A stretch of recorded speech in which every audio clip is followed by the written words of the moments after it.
Well, hello. Hey, it's Heidi. Today we're going to do a short version of Kiddie etiquette. Mind your P's and Q's. If you want the full comprehensive one, please look for the link below. Thank you so much. You're going to get some super tips today, solid tips that you're going to take away in just a few short minutes. So stay tuned.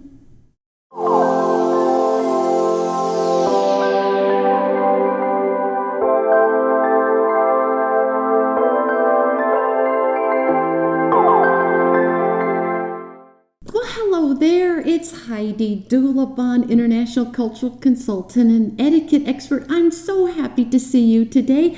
Today it's all about the children. Yes, we're celebrating kids today because we're going to do an abbreviated version of dining etiquette for kids. We're just going to hit the highlights. I have another video that's comprehensive. I'll list it below, but today let's hit some highlights so you have some really good solid takeaways. So gather the children in your life around and let's start in. Okay, hello children, it's so lovely to meet you. I'm Heidi and we are going to talk about how you should conduct yourself at the table, at the dinner table or the lunch table, any table where you're having meals. So first things first, we always wash our hands, right? Because we don't want any germs coming in, and we make an effort, brush our hair, we come to the table and we all sit down, and once everyone has been seated, then we look and we see a napkin and we put our napkin on our lap, and that's where it stays. And we know the napkin is just for blotting our mouth. So that stays on our lap, and we've only come to the table with clean hands. We've left all the toys and all our tech devices are set away. They are put in their own places because this is time for us just to enjoy the people that we're sharing a meal with. Time is precious, you will learn, and we want to spend this precious time hearing about each other's day. So no tech, no toys. We're sitting, our napkins are on our lap, and then we have a look at our place setting. And I have one in front of me today, and we are going to go through it. Okay, you are going to remember this. It's going to involve some spelling, a little bit of arithmetic, and a lot of fun. So let's start in. Right, what we have here in the middle, always in the middle, is one plate. This is our plate. But to the left-hand side, can you raise your left hand for me, please? Do you know your left and your right? My left hand. Raise your left hand, please. Thank you. Okay, so do you know how to spell left? Left is spelled, if you know how, spell it along with me, please. Left is L-E-F-T. Yes, very good. How many letters was that? 1, 2, 3, 4. L-E-F-T. Very good. All right, now let's look down at our place setting. What lives on the left-hand side of our plate? Why, it is our friend the fork. How do you spell fork? Let's do it together. F-O-R-K. Fork. How many letters was that? F-O-R-K. 1, 2, 3, 4. Very good. Okay, so now let's do some arithmetic. 4 plus 1 plate equals what? What is 4 plus 1? Equals 5. Yes, that is the right hand side of the plate. Do you know how to spell right? Right is spelled R-I-G-H-T. How many letters? 1, 2, 3, 4, 5. R-I-G-H-T. Very good. What lives on the right-hand side of our plate? Why, it's a knife. Do you know how to spell knife? Knife is spelled K-N-I-F-E. How many letters? 1, 2, 3, 4, 5. So the 5 letters live on the right-hand side. And here is a spoon. How do we spell spoon? S-P-O-O-N, spoon. 1, 2, 3, 4, 5, spoon, S-P-O-O-N. Very good. So the 4s live on the left side, 1 plate. The 5s are on the right-hand side. How about our drink? Perhaps we're having some juice. How do we spell drink? Here is for our drink. That would be D-R-I-N-K.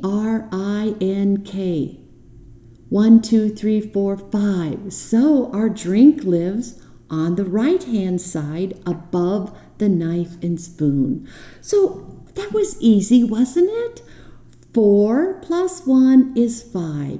You will always remember this. It's easy.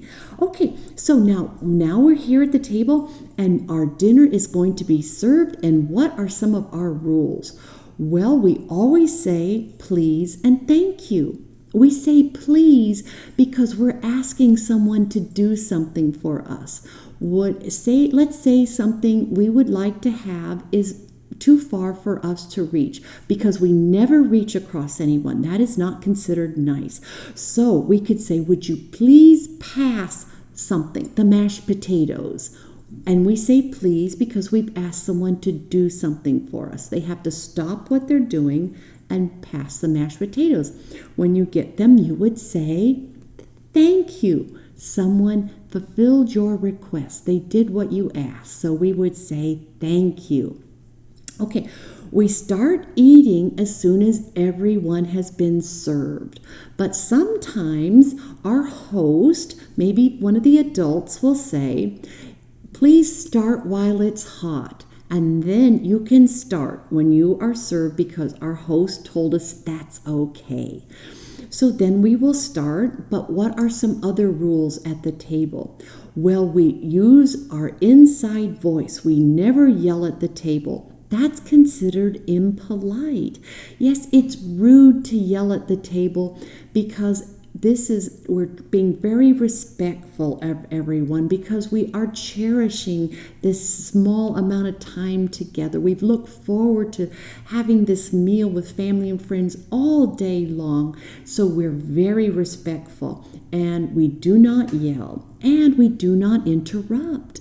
No, we wait for someone to say something when they're finished because we're listening to what they say.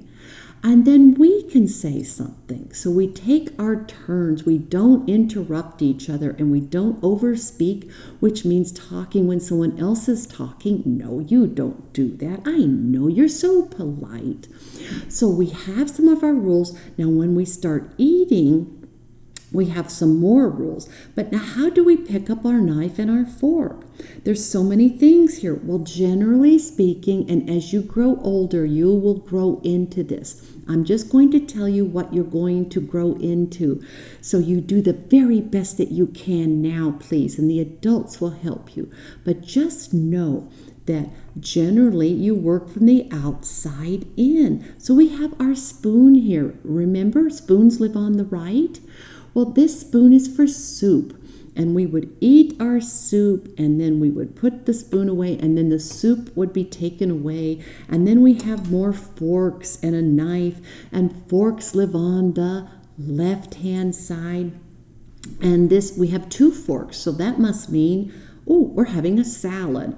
So you can hold your fork in the left hand if you can, and cut with your knife in your right hand.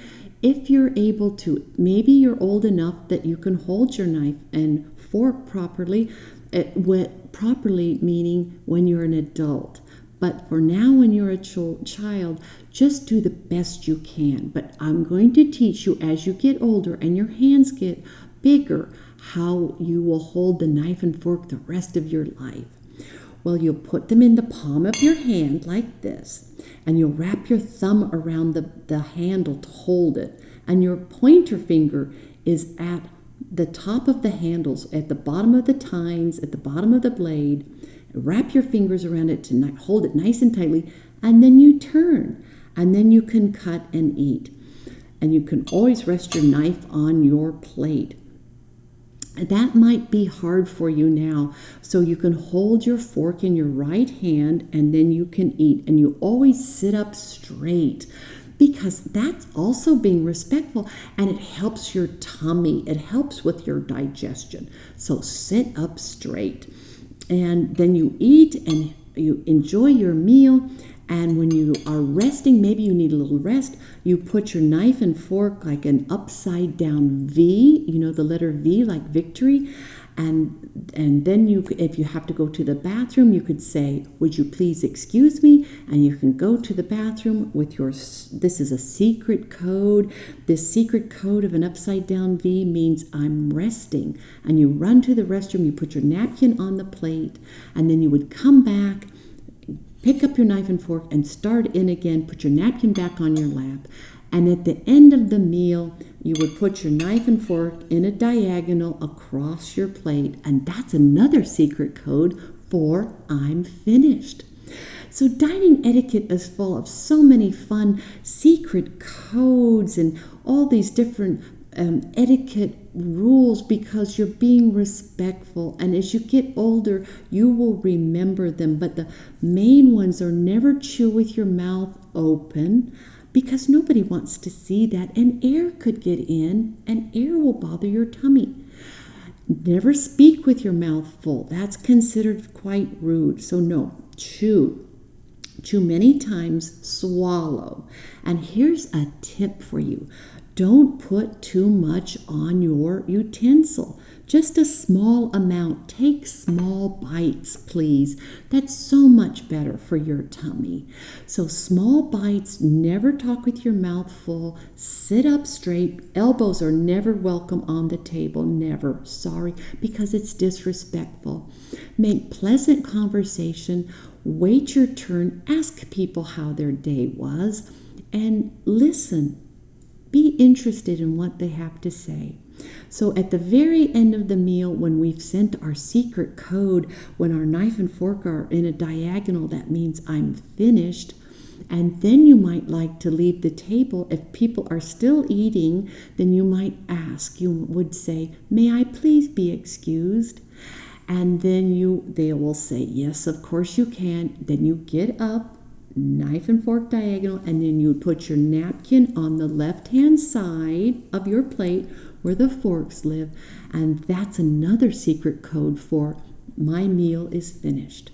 And then you can get up. So I hope this helps. What questions do you have? Please leave a comment, or ask an adult to please leave a comment for me, because I will answer them. I'll look forward to reading your comments. And please ask the adults to like this video, and if they'd be so kind, would they please subscribe to my channel? Thank you very much for watching today. It's been a pleasure to be with you, and it's lovely to meet you, and I hope to see you again soon. Thank you, and I hope you have a wonderful rest of your day. Thank you very much. And as I always say, please be kind. Thank you. If you would like a longer version of this, please see my Kiddie version for minding your P's and Q's. Thank you.